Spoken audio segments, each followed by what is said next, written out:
The mountains had a way of swallowing sound. That evening, the valley below lay stretched beneath a fading sky, painted in deep amber and bruised purple. Samuel rode alone along the narrow mountain trail, the leather of his saddle creaking softly with every step of his horse. He liked the quiet, the kind of quiet that let a man hear his own thoughts. But tonight, even the silence felt like it was watching him. As the last light slipped behind the ridge, Samuel guided his horse down into a hidden pocket of the valley.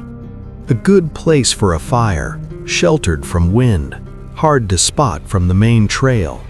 He tied his horse to a low branch, gathered dry wood, and struck a match. Flames rose gently, casting dancing shadows against the rocks. He laid strips of venison across a small iron grate. The smell of meat slowly filled the air. And then, a sound. Not the wind, not an animal. Footsteps. Samuel's hand moved instinctively to his pistol. His eyes scanned the dark edges beyond the firelight. A figure stood there. She stepped forward slowly, into the glow of the flames. A young woman of the Navajo nation. Copper-toned skin, long black hair tangled by wind, dark eyes wide with fear. She was alone. Samuel shifted his gaze past her, searching the darkness for riders. Nothing. Her shoulders trembled, her breathing was shallow. She looked like someone who had been running for days. Samuel slowly lifted his hand away from his pistol. Easy. He removed a piece of cooked meat from the grill and extended it toward her. She hesitated, then stepped closer, eyes still scanning the darkness behind her. She took the meat with shaking fingers and ate so as though she hadn't eaten in days. "What are you doing out here?" Samuel asked quietly. She stared at him, not understanding. He pointed to her, then to the trees, then made a questioning gesture. She spoke in her language, rapid, frightened. He didn't understand the words, but he understood fear. "You're safe here," he said softly. He lifted his pistol slightly, not threatening, but reassuring. "No one's going to hurt you." The fire crackled lower, the wind shifted. Samuel eventually lay back, hat pulled low over his eyes. But she did not sleep. Minutes passed. Then, her hand shook his shoulder. Her eyes were wide with terror. She pointed toward the ridge. Bushes were moving, and in the distance, 3 silhouettes on horseback. They were searching, and they were getting closer. The riders moved like wolves circling wounded prey. Samuel stood slowly, brushing dust from his coat. His eyes never left the silhouettes descending from the ridge. Behind him, the girl stepped back into the shadows of a cedar tree. The first rider pulled his horse to a stop near the firelight. "Howdy," the man said, voice thick, slightly slurred. Samuel gave a small nod. "Evenin'." The second rider leaned forward in his saddle. "You seen anyone pass through here tonight?" "No," Samuel replied. "Just me and my horse." The third rider scanned the area.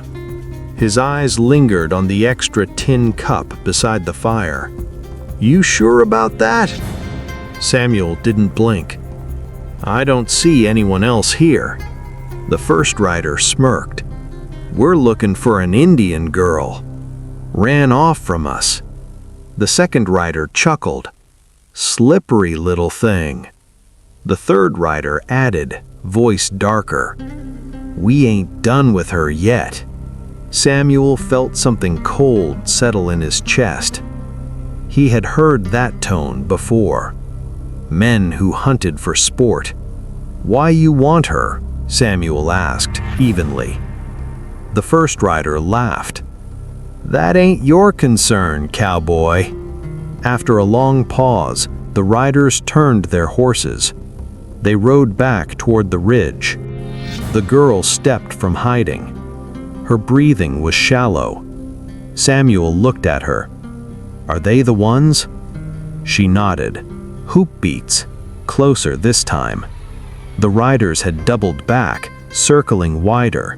One of them spotted movement behind the tree. "There!" They charged forward.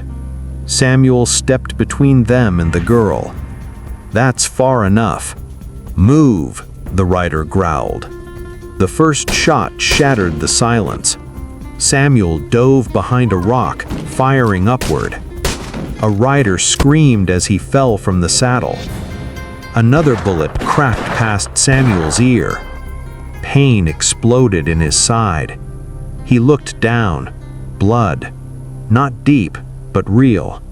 Gritting his teeth, he rolled, steadied his aim, fired. The second rider dropped.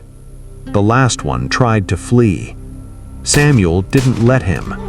When the echo of gunfire faded, the valley returned to silence. Samuel exhaled slowly. The girl stepped toward him. She saw the blood. Her hands trembled, but she did not run. Samuel Cole pressed a folded cloth against the shallow wound on his side, wincing slightly as he moved. His coat was streaked with dust and dirt, but the determined set of his jaw spoke of unwavering resolve. The Navajo girl remained a few steps behind him, her dark eyes wide, reflecting the flickering flames. Every shadow, every rustle in the trees made her flinch, but she did not retreat. The tension between them was palpable, yet a fragile trust had begun to form. Samuel finally turned to her and gestured slowly, patiently, hands moving, pointing toward the fire, the rocks, the ridge, trying to make her understand that he meant no harm. She hesitated, then responded in her Navajo tongue, hands waving, voice barely audible. Samuel tilted his head, listening intently, catching only fragments, but understanding enough to know the danger had passed, for now. He smiled faintly, reassuring her, "You're safe. I won't let anything happen to you." She looked at him, a flicker of relief passing through her eyes, but the fear still lingered.